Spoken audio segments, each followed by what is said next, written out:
Alejandra Ventura y en esta ocasión les voy a hablar acerca de los tipos de trastornos de aprendizaje que se suelen dar dentro del aula escolar. Pero, ¿qué es un trastorno de aprendizaje? Es aquella dificultad o problema que presenta el niño en los procesos escolares. Generalmente se suele dar en los procesos más básicos, como son escritura, lectura y cálculo. En algunas ocasiones, estos trastornos de aprendizaje suelen pasar desapercibidos. ¿Por qué? Porque generalmente el niño tiene un déficit en uno de estos ámbitos, pero tiene un proceso mayor que la media en otros, como son música, arte, socialización, etcétera. ¿Cuáles son las causas de los trastornos de aprendizaje? La principal es una causa neurobiológica, y si a esto le sumamos una mala actividad académica, el desentendimiento de los padres a la hora de ayudarle a los alumnos o a sus hijos a realizar las tareas, eso lo hace un poquito más grave. Pero, ¿qué es lo que causa en el niño un trastorno de aprendizaje? Puede aborrecer la escuela, la deserción escolar y que el proceso educativo para él sea bastante incómodo. Uno de los principales trastornos de aprendizaje es la dislexia, el cual vamos a abordar en este momento. Pero, ¿qué es la dislexia?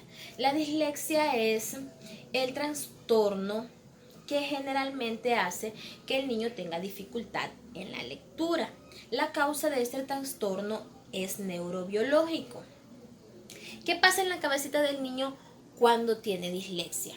A él se le dificulta bastante, como lo mencionamos anteriormente, la lectura.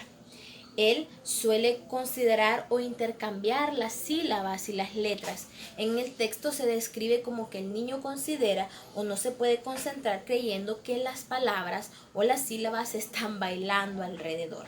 Le cuesta mucho concentrarse. El docente puede identificar que tiene un niño que padece dislexia en su aula de clases. Existen varios síntomas, entre ellos tenemos de que el niño tiene déficit en la lectura. Otro de ellos es su ortografía.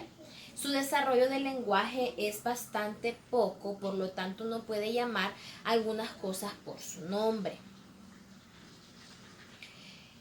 ¿Qué puede hacer un docente cuando un niño tiene dislexia? ¿De qué forma lo puede ayudar? Por ejemplo, puede buscar un texto, ya sea de revista, periódico, cuento, fábula, anécdota, y lo puede poder identificar una determinada letra. Por ejemplo, la letra B, que se la identifique. Así el niño se va a ir concentrando y buscando información detallada. Otra de las actividades que se pueden realizar es que el niño haga una serie de palabras y que cada una de ellas le cambie una sílaba. Por ejemplo, pato, la puede cambiar por palo. Entonces el docente le dice de que le señale la sílaba que le ha cambiado. Esto va a colaborar también a que el niño se concentre mejor. Como estas técnicas, hay muchas que pueden hacer que el niño se desarrolle de forma adecuada dentro del salón de clases. La dislexia, a pesar de ser un problema neurobiológico, es algo que se puede sobrellevar si hay una atención personalizada con el niño. También recordemos que es importante tener a la mano un psicólogo escolar que nos colabore al proceso educativo del niño. Otra cosa de lo que es muy importante es recordar que la educación es un triángulo en donde se trabaja de la mano docente, estudiante y padre de familia. Si el padre de familia está involucrado en el proceso educativo de su hijo, va a ser mucho más fácil que el niño tenga conocimientos significativos. Bueno, esta ha sido mi participación. A continuación les va a explicar el compañero Kevin acerca de otros trastornos de aprendizaje. Hola, buenas, mi nombre es Kevin Herrera. Continuando con el tema de tipos de trastorno de aprendizaje, el siguiente en la lista es la discapacidad de la memoria y el procesamiento auditivo. ¿Qué quiere decir esto? Más que todo tiene que ver con aquellos niños o adolescentes que tienen problemas a la hora de escuchar las palabras, se dificulta lo que es el entendimiento, la comprensión de las mismas. ya sean porque se usan palabras muy complejas para ellos, se les dificulta también cuando se les repite mucho o son palabras muy largas. Más que todo tiene que ver porque estas personas tienen un problema en el cerebro en el cual no les deja procesar o captar lo que es el significado, el mensaje de estas palabras o estas frases, por lo cual se les dificulta aún más. Sin mencionar que algunas personas tienen problemas auditivos, se les hace el doble de problema. Un ejemplo sería el ruido del fondo, el ruido que hay en la aula de clase, los niños gritando, todo el bullicio que se oye, hará que esta persona se sienta más incómoda y su aprendizaje va a ser más lento que el de sus compañeros, lo cual será muy negativo. El siguiente sería el trastorno por déficit de atención e hiperactividad, o el TDAH. Según los estudios, entre 4 y el 12% de los niños presentan ese trastorno, por lo cual esto hace que preocupen a sus padres y que busquen lo que es la ayuda profesional para poder diagnosticar a sus hijos y ver si están en este grupo o no. Claro, estos profesionales tienen que seguir una serie de pautas para poder hacer ese diagnóstico. Por ejemplo, hacer dichas pruebas correspondientes a los niños. Claro, siguiendo los criterios a tomar en cuenta que ya se tienen establecidos. Claro, hay que tener un contacto directo con los padres y con los maestros de los niños. Y claro está, con los niños también. Y así poder ver el comportamiento, la conducta, el habla, todo lo que tenga que ver con el niño directamente. En el dado caso que los niños presenten este trastorno, pues hay que recurrir al que es el tratamiento para poder sobrellevarlo. Primero, tener un control y un programa que deben seguir tanto el niño y los padres a futuro. Claro está, también hacer terapias de conducta y también terapias que incluyan medicina, porque hay casos donde algunos niños sus conductas son un poco más extremas de lo normal y con ayuda de calmantes ayuda a disminuir en gran medida esa conducta. Y en algunos casos, cuando todo lo demás no funcionó, hay que volver a empezar y replantearse el problema para ver qué es lo que le pasa en sí a estos niños. Continuando, tenemos las discapacidades intelectuales, que esto tiene que ver más que todo con las dificultades que tienen tanto niños o adolescentes en la área académica. Normalmente tienen problemas en todas las materias, por lo cual se les dificulta desarrollar habilidades o destrezas que le ayuden en estas áreas. Claro, también tienen problemas a la hora de mantener información a largo plazo. Esto les afecta, por ejemplo, en los exámenes, porque no van a recordar nada de lo que han estudiado con anterioridad. Y también ellos padecen otra cosa, pero esto más que todo es por parte exterior.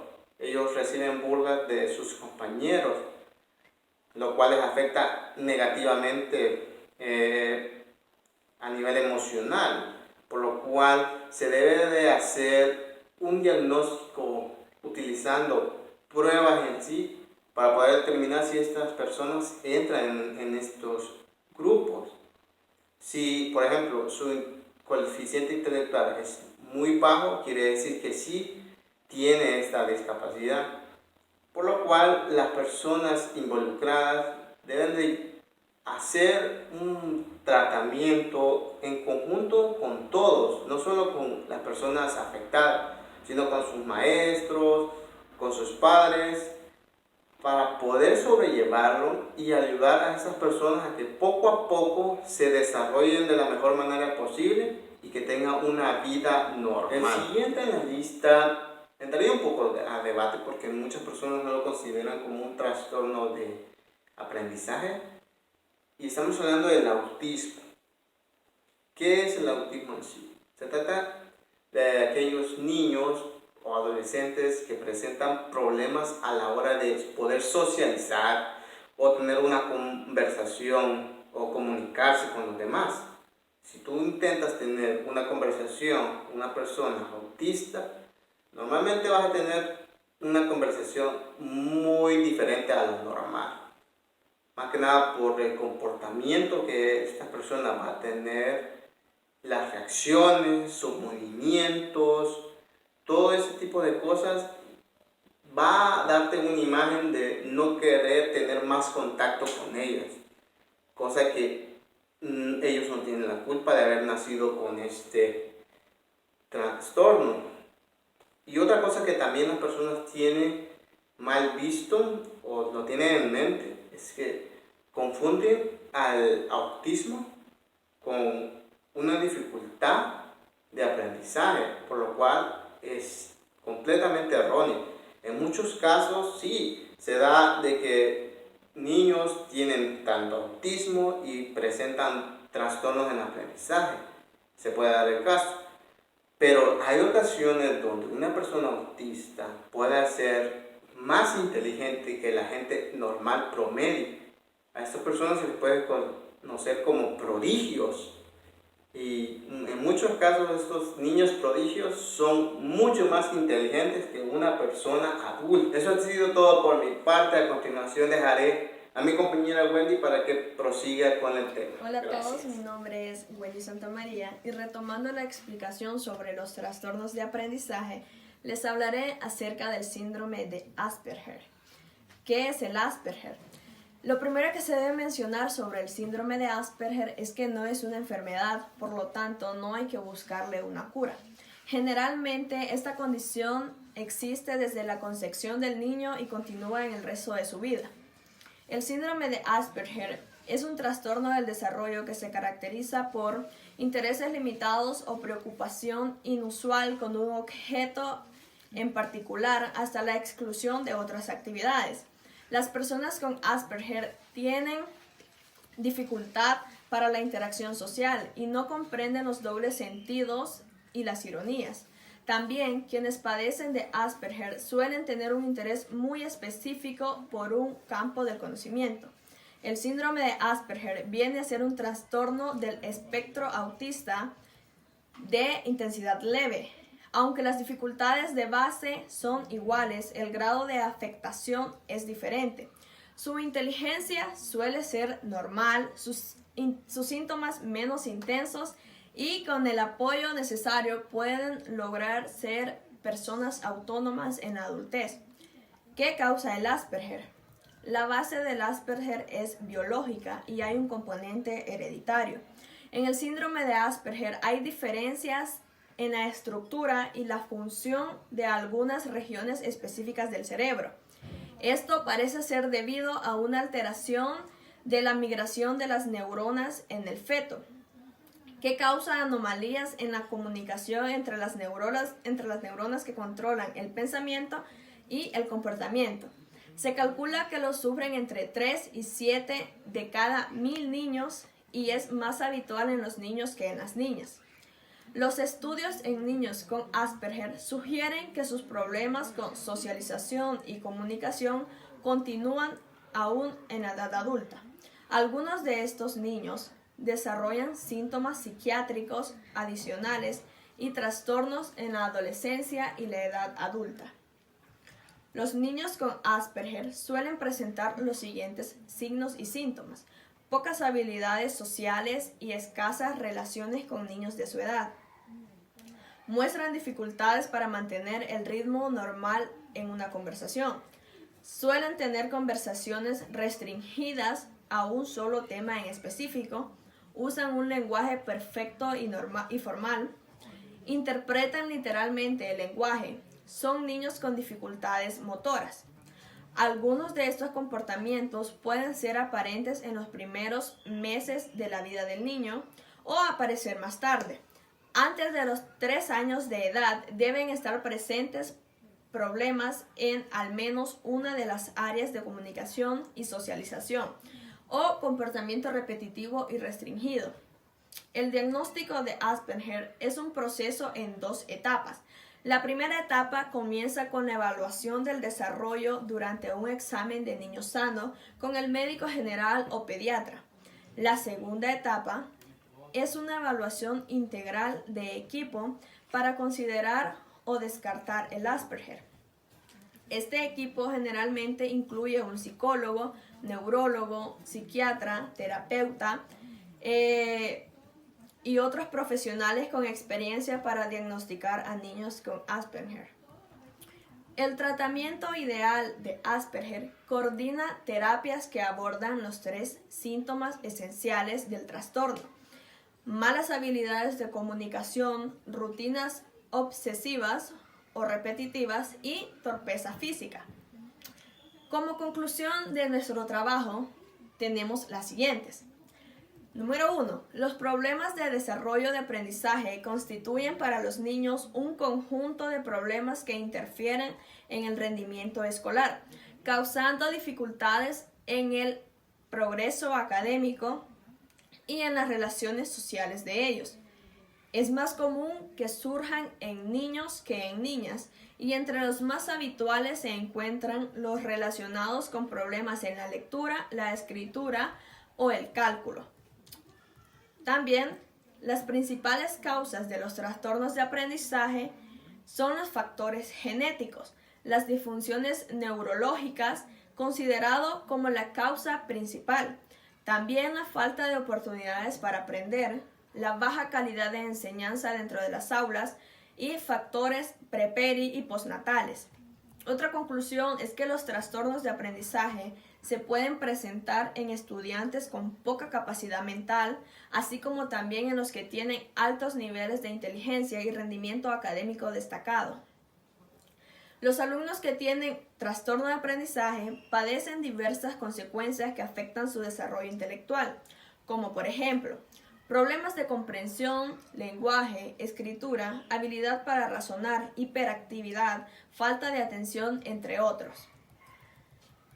Otra conclusión es que entre los trastornos más comunes dentro de las aulas escolares se encuentran la dislexia, discapacidad de la memoria y procesamiento auditivo, trastorno por déficit de atención e hiperactividad, o también llamado TDAH, autismo y discapacidad intelectual.